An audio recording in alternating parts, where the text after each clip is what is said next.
Bond কেলেঙ্কারিতে পুঁজিবাজার থেকে হাজার কোটি টাকা অর্থ লুটের দায় বেক্সিমকো গ্রুপের।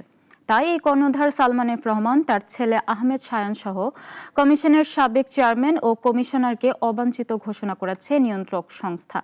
দুর্নীতির বিরুদ্ধে বিএসইসির এমন জিরো টলারেন্স আগামীতেও অব্যাহত থাকবে বলে জানিয়েছে কমিশন। সানি আহমেদের প্রতিবেদন। পুঁজিবাজারে আইপিও জালিয়াতির মাধ্যমে বিনিয়োগকারীদের সঙ্গে প্রতারণা করার কথা নতুন নয়, কিন্তু বন্ড ইস্যুর মাধ্যমে প্রতারিত করে হাজার হাজার কোটি টাকা লুটে নিয়েছেন বেক্সিমকো গ্রুপের কর্ণধার সাবেক প্রধানমন্ত্রী শেখ হাসিনার বেসরকারি শিল্প ও বিনিয়োগ উপদেষ্টা সালমান এফ রহমান। তার সঙ্গে জড়িত ছিলেন তারই ছেলে আহমেদ শায়ান, বিএসইসির সাবেক চেয়ারম্যান শিবলি রুবায়েতুল ইসলাম, কমিশনার শেখ শামসুদ্দিন সহ আরো অনেকে।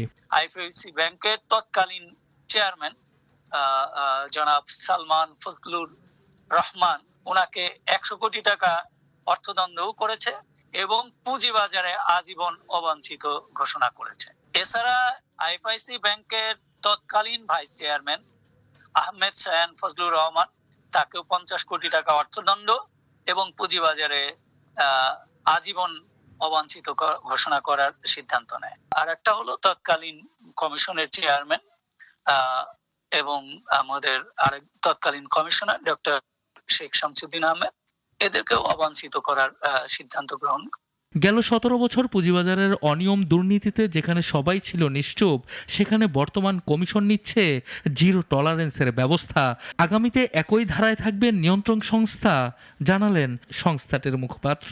কমিশন একটা লেভেল প্লেইং মার্কেট করার চেষ্টা করে যাচ্ছে, সেটার সুফল কিন্তু বিনিয়োগকারীরা এখন পাচ্ছে। দুষ্টের দমন এবং শিষ্টের পালন, এই কাজটা কমিশন করে যাচ্ছে। দুষ্টের দমন যেমন করা হবে, তেমনি শিষ্টের পালনও করছে কমিশন।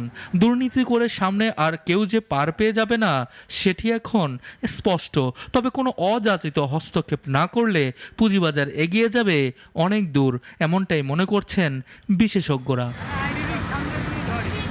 সানি আহমেদ, নাগরিক, ঢাকা।